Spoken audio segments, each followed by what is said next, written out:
Good morning. I'm Assistant Chief John Wilbanks with the Columbia Southern Fire Department. This morning I want to take a few moments to review the two new policies that the Chief of the Department has recently released.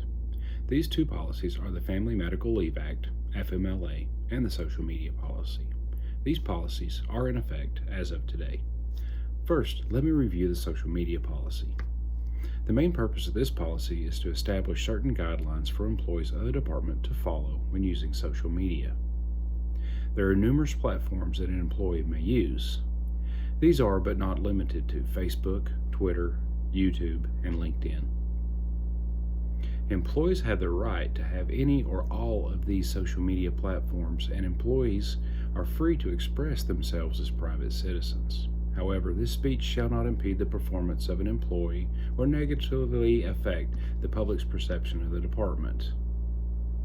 In this policy, there are prohibited activities that employees must adhere to. For the purpose of this video, I do not have time to review each of the prohibited items with you. I will quickly summarize a few of the items, and you may review the rest of them for yourself on the Learning Management tool. A couple of the items are: you may not make statements, comments, or images that are discriminatory. You may not make any comments that could be interpreted as harassment, and you must be in compliance with the city's Code of Ethics. All photos or videos of the department or the department events must be in compliance with the department's electronic imaging policy. I've been asked a couple of questions about the policy and would like to address those with you today. The first question is, what if someone tagged me in something inappropriate? This is simple. The department understands that you may not have control over someone else's social media account, and the department has no intentions of attempting to govern a non-employee's social media. And we will consider this not to be an issue. The next question is, what if someone hacks my account and adds content that I normally would not? The department will look at this on a case-by-case basis. If it is determined that the employee was hacked, the department will ask the employee to remove the content in writing and will consider the matter closed.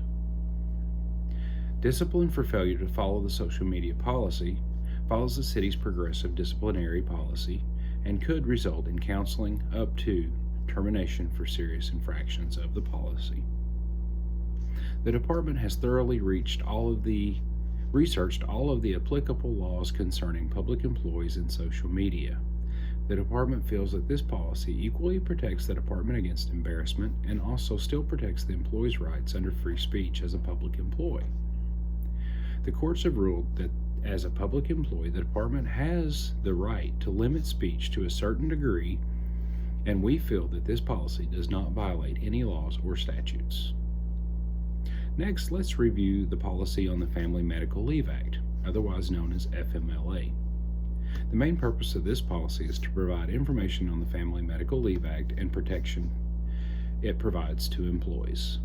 FMLA is unpaid leave. FMLA is used concurrently with annual or sick leave. FMLA is limited to 12 work weeks during a 12-month period. FMLA may be taken in one lump sum, or you may use it intermittently. FMLA is leave that is requested for an employee's own serious health condition or for a spouse, child, or parent who has a serious health condition. FMLA may also be granted for the birth of a child or for the placement of a child after adoption or foster care. Employees are required to give the city 30 days notice for the need to use FMLA if the employee knows in advance of the possible need. Some questions I have received about this policy are: what is a serious health condition?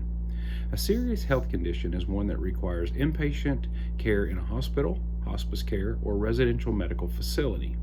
A serious medical condition would cause a period of incapacity where one would have the inability to work, attend school, or perform regular daily activities. I have also been asked, does FMLA apply to all department employees? The answer is yes, because all employees are full-time and work above the threshold of hours required. FMLA does not apply to new hires until they have been employed for 1 year. The legal ramifications of this policy are to mostly the department for failure to allow employees to use their FMLA hours.